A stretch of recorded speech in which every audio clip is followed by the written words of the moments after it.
Okay, so today we're going to look at this dash cam, which is wired in to the lighter socket of the car. Now, obviously that looks really ugly having this horrible dangly cable.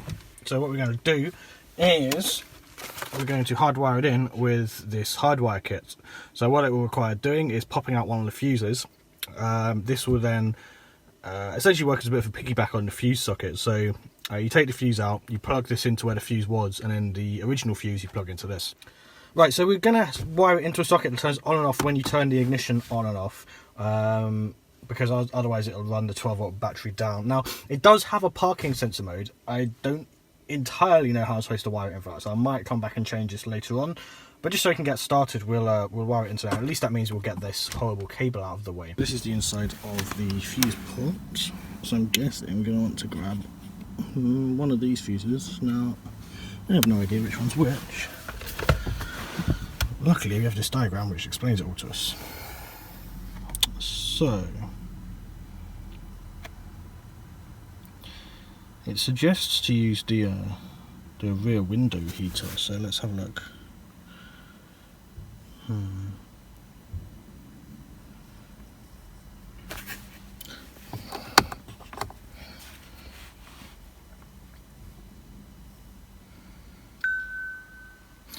I think I might go for the rear heated seats. Okay, right, let's see how we get on. So we're going to take this cable and we're going to just press it behind the fabric here, I guess. Try not to pull that down too much because I don't want any of this to start rattling. Tuck it in there. That bit might have to just dangle out a little bit, I guess. I don't know if we can... okay, we can sort of tuck it in there, that's interesting. Okay, and then if we tuck it sort of around here in this seal, use a smudger to make sure we're not going to be damaging anything. Okay, so I think we've got to a part where this actually joins. Oh no, we haven't. No, we haven't.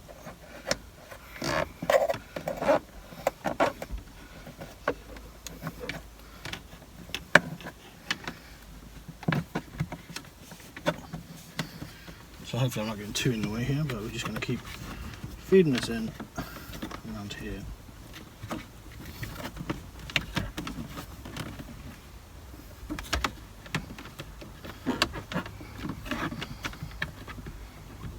Pulling back the plastic tab over the seal and tucking the cable underneath. I'm just doing it an inch or so at a time.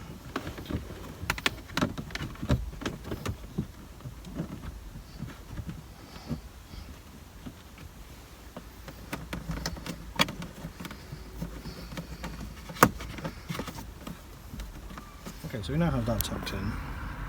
And we've got a reasonably large strand of cable spare, so I don't quite know how I'm going to tidy that up, but we'll tackle that in a moment.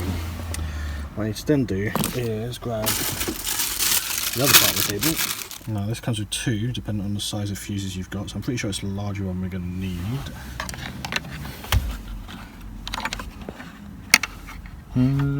Oh, actually it might be small. Okay, so it turns out the spudgers I've got aren't quite grippy enough to grab the fuses out, so I'm going to need to quickly pop to Halfords and grab a fuse removal tool. So we'll pick this up again in a few minutes. Okay, so now I've got one of these, so hopefully we'll be able to pull the fuses out. Okay, right, so we've pulled the 15 amp fuse for the rear heated seats. I'm going to plug that into here.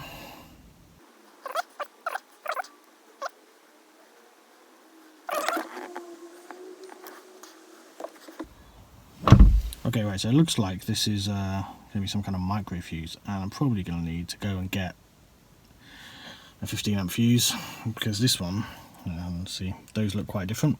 Let's see if I can hold it up to the camera. So those look quite different, so I'm probably going to need to get a 15 amp version of that. So that has long pins, and that thing, I guess, just has the pins going out the body. That is just not going to fit in there, because that doesn't allow the body of the fuse to go into the thing. I think I'm going to go get a different 15 amp fuse after all that. Back to Halfords it is. Okay, right, so let's try that again. We have, let's see, the original fuse is this tiny sort of, where's the camera, there we go. this tiny sort of micro fuse thingy. Now what I'm going to do is replace it with these mini fuses, because the mini fuses, hopefully, if I take just one of these, should hopefully fit into the piggyback on that dash cam. So pop that into there.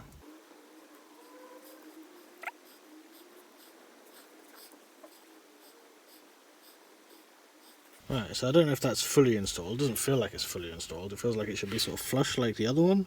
So let's see if I keep applying some pressure fill, it'll just slot in on it. There we go, there we go. Right, so now that fuse is inserted. So what I'm going to do now is put this tail back on where this fuse came out of. There we go, now you can see that that is inserted into the fuse box. So what we'll do now is we'll test that that's working with a multimeter by turning the ignition on. So there's my multimeter. Okay, so a little frustratingly, we've picked a fuse that is permanently on. It's always getting a 12 volt feed, which is a bit weird because I would have thought the rear heater seats would not always be on, but let's... don't know, for some reason that's permanently got 12 volts. Okay, so moment of truth, time to tell if I've messed this up by plugging into the wrong feed.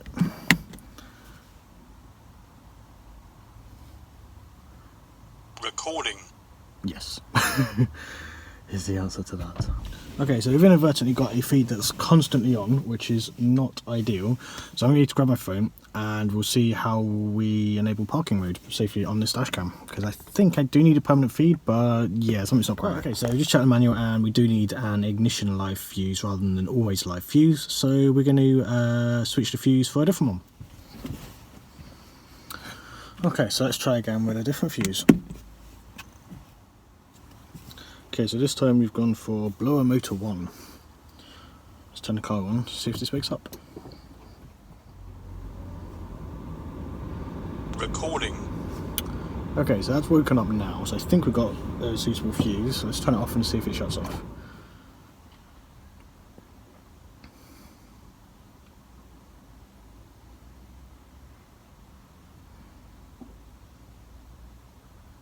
And it has done. Excellent. So I think we are mostly done. A couple other things that we're going to do.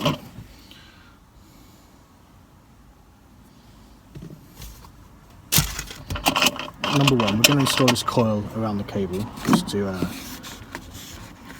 ensure we're protecting the DAB radio and stuff, because they can be quite susceptible to interference from these USB cables. Just a simple ferrite core which wraps around the cable, you see. So I might actually need to put a little bit more slack in how I've done this.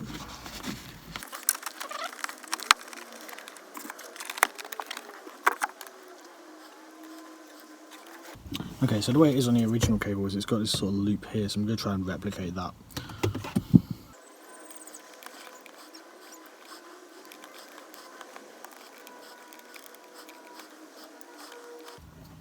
Okay, so we've got a loop there, and I'll plug this in, and we'll redo what we did before of tucking it into the trim. So, put that up there, and we'll just tuck it behind here.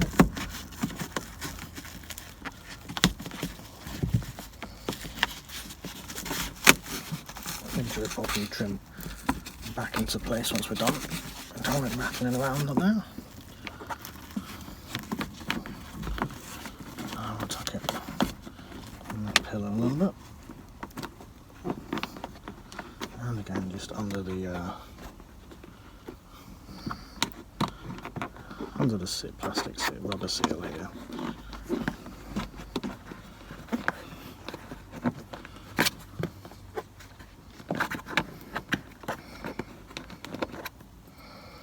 Use a spudger just to help bring the seal away from the door momentarily. Don't want to pull it too hard because I don't want to de-shape the rubber seal, but as long as you get most of it sorted reasonably neatly, it'll be fine. And you don't want to use metal objects because you don't want to be scratching in the plastic, so we stick to these nice plastic spudgers or electronic opening tools. Commonly used for getting inside computers, phones, laptops, that sort of thing. Pick them up for like a couple of quid on Amazon, really cheap. You can also get specialised card room opening tools. As I had these, do the job just as well. Okay, so here is the finished article. As you can see, it's connected up through there, and you pretty much can't see the cable. There's a tiny little bit of cable that protrudes out there, and I guess a little bit of cable management. I can kind of tidy up that little bit of cable kind of poking out there. But you know, it's I'm quite happy with it, to be honest. So in some of my road trip videos, you've seen fast forwarded trips up and down motorways and stuff, and that's actually captured footage directly off this camera. I have cropped out the automatic number plate and timestamp printing. This camera actually captured in 1440p, so I've actually just been recording the 1080p center frame of that basically, and cutting off the edges, which nicely cuts off all of the branding and text and GPS position things for the video. It makes it a kind of cleaner image for the video. But yeah, I mean, the touchscreen's it's okay. It's not the best touch sensitivity, but you know, you hardly ever need to press anything anyway. If you have parking mode switched on, if it detects any kind of impact, even if the vehicle's switched off, it will wake up the camera. What it will also do, which tripped me up at first because I didn't understand why it was doing it, but if you are sat still in the car and there's no movement, for example, let's say you parked up like I am now, after I think 3 to 5 minutes of inactivity, it will switch off the camera. I turned off the chimes and the beeps initially because they were a bit annoying, but that meant I wasn't noticing when it was switching itself off. By turning those back on, I soon understood why it was doing that, and it became a lot less confusing. The video quality is great, so I'll probably include a few clips of video from the camera here so you can see how it actually looks. The image is really sharp. It handles day and night pretty well. If it's pitch black on motorways, yeah, as you can see, it's not quite as great with the image quality, but yeah, generally it's fine for reading number plates and things like that. You're not going to have any issues with it, I don't think. It's a great little camera. Yeah, and I'm really happy with it. So thanks for watching this video about the installation of the Dashcam. If you like this video, please remember to like and subscribe, and I'll see you next time. Thanks for watching.